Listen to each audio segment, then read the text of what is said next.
కోయ ఎల్లమ్మ తల్లి జ్యోతిష్యాలయం.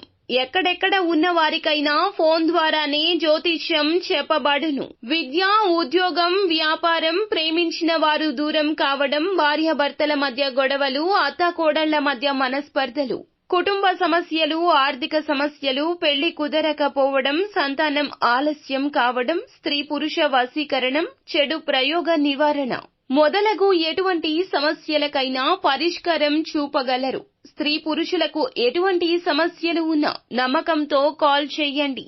గురూజీ గోవిందరాజు 9703930797. తులరాశి జాతకులు జూలై మాసంలో 30వ తేదీ అనగా బుధవారం తిథి. ఈ రోజున మీరు తిట్టుకున్నా సరే ముమ్మారు జరిగేది ఇదే. 100% ఇలా జరగక మానదని జ్యోతిష పండితులు చెప్తున్నారు. ఏమిటి ఆ సంఘటన? ఈ రోజున మీకు ఎటువంటి పరిస్థితులు కలగబోతున్నాయి? కలిగే శుభ అశుభాలు ఏమిటో వీడియోలో తెలుసుకుందాము. వీడియో మీకు నచ్చితే తప్పకుండా ఒక చిన్న లైక్ అయితే చేసి మమ్మల్ని సపోర్ట్ చేయండి. ఇక ఆలస్యం లేకుండా వీడియోలోకి అయితే మనము వచ్చేద్దాము. ఈ రోజు దాదాపుగా అనుకూల ఫలితాలే గ్రహాల రీత్యా ఉన్నాయి. గ్రహాల యొక్క సంచారం యోగదాయకంగా ఉంటుంది. ముఖ్యంగా చంద్రుని యొక్క అనుకూలత అధికంగా ఉంటుంది. ఇందుల కారణంగా ఈ రోజున వీరికి రోజువారీ పనులన్నీ సక్రమంగా పూర్తవుతాయి. కాలం ప్రశాంతంగా నడుస్తుంది. ఇంకేమి కావాలి చెప్పండి?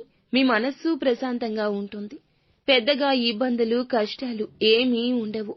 వృత్తి, ఉద్యోగాల పట్ల కూడా ఊరట లభించే విధంగా ఉంటుంది. ఒక మాటలో చెప్పాలంటే చంద్రుడు బాగున్నాడండి. ఈ రాశి వారికి ఏం చేయాలి అనుకున్నా ఈ రోజున అన్ని పనులు కూడా సకాలంలో జరిగిపోతాయి. ఆదాయానికి మించిన ఖర్చులు ఉండొచ్చు. ఖర్చులు ఒక రకంగా మిమ్మల్ని ఉక్కిరి బిక్కిరికి గురి చేస్తాయి. కష్టానికి తగ్గ ప్రతిఫలితం దక్కకపోవచ్చు. అనుకున్నంత రిజల్ట్ కనిపించకపోవచ్చు. కానీ మీ మనసు దేన్ని పట్టించుకోదు. ఈరోజు ప్రశాంతంగానే ఉంటారు. అలాగే నేను చేయాల్సిన పని చేస్తున్నా కదా, నా తప్పు లేదు కదా, ఫలితం భగవంతుడే చూపిస్తాడులే అనుకుంటారు. భారాన్నంతా భగవంతునిపై వేస్తారు తప్ప మొండితనానికి పంతానికి పోరు. ఆరోగ్యం విషయంలో జాగ్రత్త అవసరం. శారీరకంగా అనీజీగా ఫీల్ అవుతారు. దీర్ఘకాలిక సమస్యలు బాధించవు. చిన్న చిన్న అనారోగ్య సమస్యలు ఇబ్బంది పెట్టొచ్చు.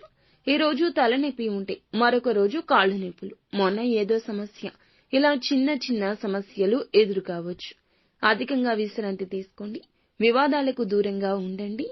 లేదంటే అననుకూలత ఎక్కువ అవుతుంది. వ్యాపారస్తులకు అనుకూలత ఉంటుంది. ఉద్యోగస్తులకు మాత్రం ఒత్తిడి అధికంగా ఉంటుంది. పాత స్నేహాలు ఉపయోగపడతాయి. కొన్ని విషయాల్లో పాత పద్ధతుల్లో ముందుకు వెళ్లాల్సి ఉంటుంది. ఈ విధమైన ఆలోచన చేస్తారు. ఆధ్యాత్మిక చింతన, దైవ కార్యాలు, వినోద కార్యాలు ఈ రోజు ఊరట ఇస్తాయి. నిత్యము కూడా ఈ రాశి జాతకులు హనుమాన్ చాలీసాను పఠించుకోండి.